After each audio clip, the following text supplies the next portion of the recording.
Hunter Biden did not make any money from communist China and did not do anything unethical with his business dealings overseas. We absolutely stand by the president's comment, and I would point you to the reporting on this. But as you know, I don't speak for Hunter Biden, so there's not more I can say on that. The Washington Post confirms several reports that a Chinese energy conglomerate paid nearly $5 million to Hunter Biden and President Biden's brother for consulting fees. USA Radio News. If your family depends on your income and something happened to you, what would happen to them? You need life insurance, and SelectQuote can help you get it at a price you can afford. SelectQuote found Jacob, 40, who's in excellent health, a 10-year, $500,000 policy for only $19 a month. Not in perfect health? Don't worry. SelectQuote found Tanya, 40, who has type 2 diabetes, a 10-year, $500,000 policy for only $32 a month. We shop companies like Protective, Prudential, American General, and others to find you the company with the best rates.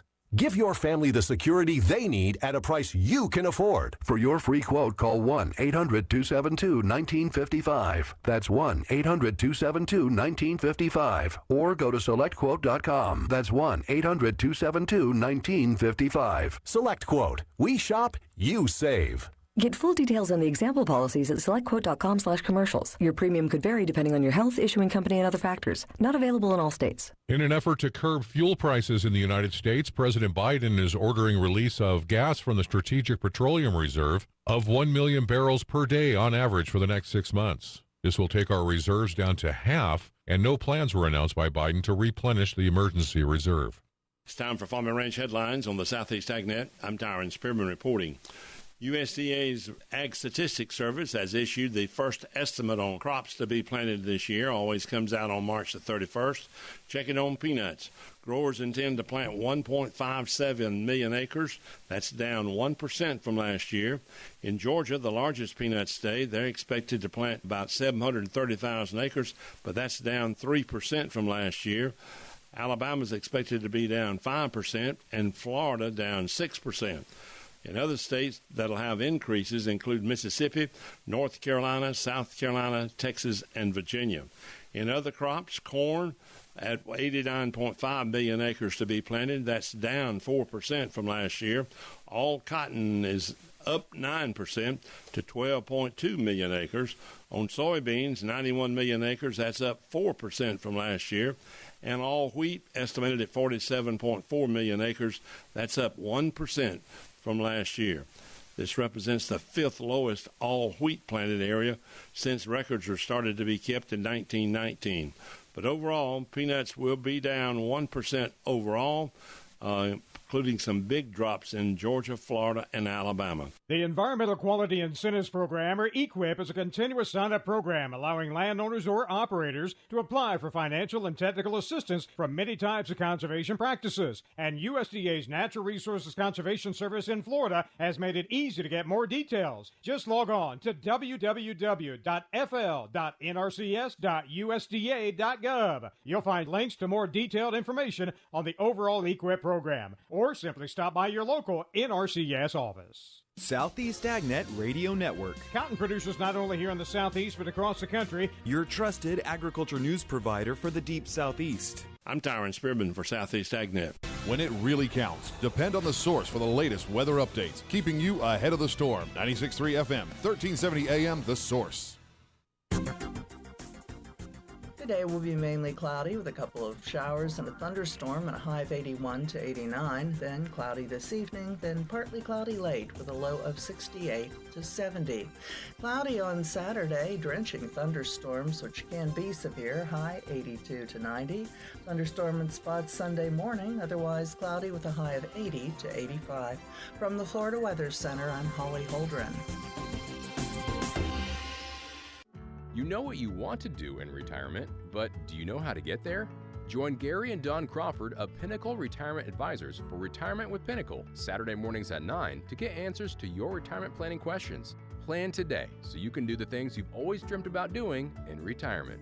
Don't miss Retirement with Pinnacle with Gary and Don Crawford, Saturday mornings at 9. Firm offers insurance services. Investment advisory services offered only by duly registered individuals through AE Wealth Management, LLC. This hour of Ocala Talks is brought to you in part by Blockers Furniture. Go see all their specials at blockersfurniture.com.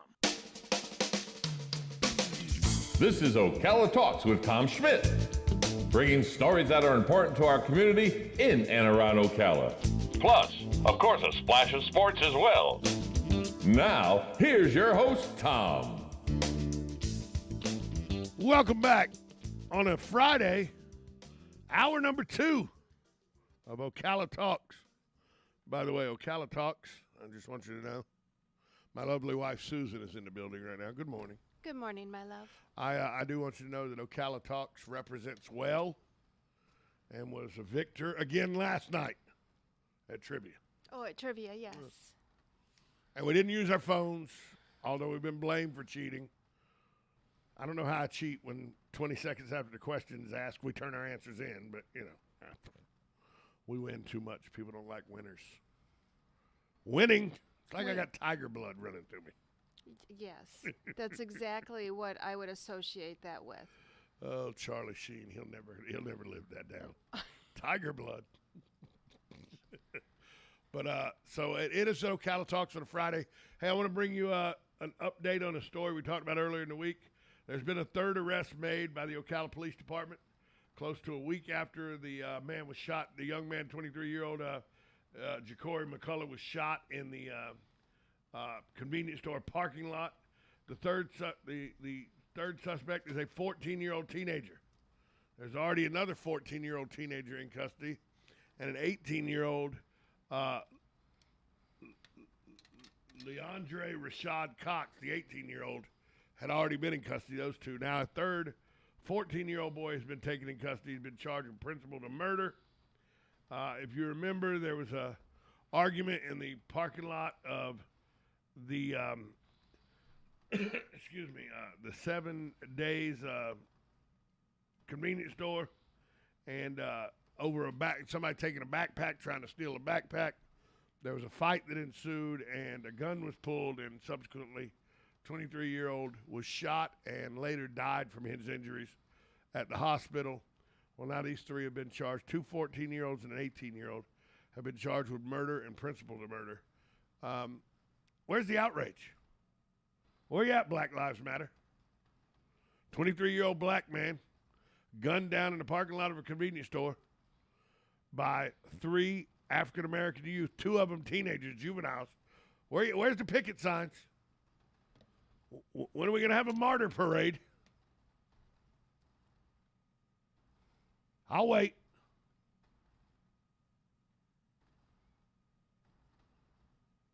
Something, anything. Bueller. Yeah, that's right. Because this 23-year-old doesn't fit the narrative of Black Lives Matter, so his life doesn't matter to them. Matters to me. I think it's senseless that 4 lives and 4 families are ruined. 23-year-old's life snuffed out, his family's life changed forever. An 18-year-old facing murder charges, families changed forever. 2 14-year-olds just starting their life out, now their lives changed forever as they face long prison sentences. Where's the outrage? I'm outraged that there's not enough respect for life, that these things keep happening. Where you at, Black Lives Matter? I think the parents should be under arrest. I wouldn't mind charging parents with child neglect or something because their 14-year-olds were involved. What are you teaching your kids? That it's okay to murder people. I mean, if you want a backpack and you get in an argument, you steal something, and the person tries to stop you from stealing it, it's okay to shoot him. I mean, that's. Where's the outrage? Four young black youth's lives are changed forever. One of them is dead. The other 3 facing long prison terms and quite possibly may end up being institutionalized because they'll stay so long in prison. And one of them may never get out of prison. Probably. And why are we focusing so much on this the parental rights bill and crazy outrage about this, but not not focused enough on children in order to give them the right decisions decision-making process. You're missing the point. I get your point, but I'm going on another one. No, you're missing the point here. Please let me know. It's much more important to talk to a kindergartner about sexual orientation than it is to talk to a 14 or 15-year-old about whether they should shoot people or not, or be party to murder. It's much more important. Sexual orientation at 5, much more important than trying to tell your children the rights and wrong of killing someone. Don't you know that? I do. And we don't mean to laugh. We're not laughing at this situation. We're not. We're laughing at the stupidity of groups that think it's much more important to spend energy to try to get it to be okay to talk to a 5-year-old about their sexual orientation. That's so much more important than to talk to a 12-year-old or 13-year-old about why they shouldn't end their arguments with gunfire. I mean, if you're going to talk to a 5-year-old, you need to be laying the foundation of what it is to be a good steward in the community, not whether they think at 5 years old. Little Johnny, you're playing with dolls at 5 years old. You must be a woman trapped in a man's body. Let's talk about that instead of beating the sticks together and drinking warm milk and eating graham crackers. Let's talk about that you play with dolls, so you must be a woman inside, Johnny. And your parents don't want to admit that because they don't want to think something's wrong with you. So I, as your teacher, must be the one that talks about this subject with you. Well, the teachers don't want to talk. They want to teach math. I'm a math teacher. I don't want to we know teachers.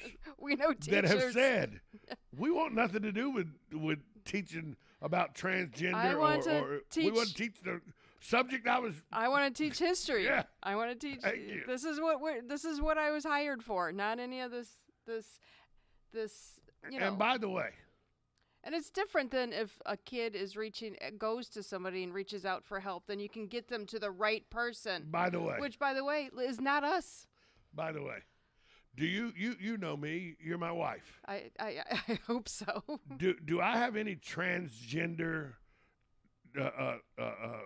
tendencies, or do you think there's ever a chance I want to dress up in dresses and get my channel my Caitlyn Jenner side of me or anything? Well, I mean, it's a yes or no question. First of all, I would be under a perception of what I think transgender tendencies are. However, in saying that, you shower more than anyone I know. I do. Oh, except for my sister. You Right. and my sister are probably dirty body has nothing to do with and gender. it actually takes you longer to do your hair than it does me. But gender, that has nothing to do with gender. I'm saying, do you ever envision me switching and becoming living life as a woman or doing anything along those lines? No. Right. Do you know that I pitched a fit at 7 years old?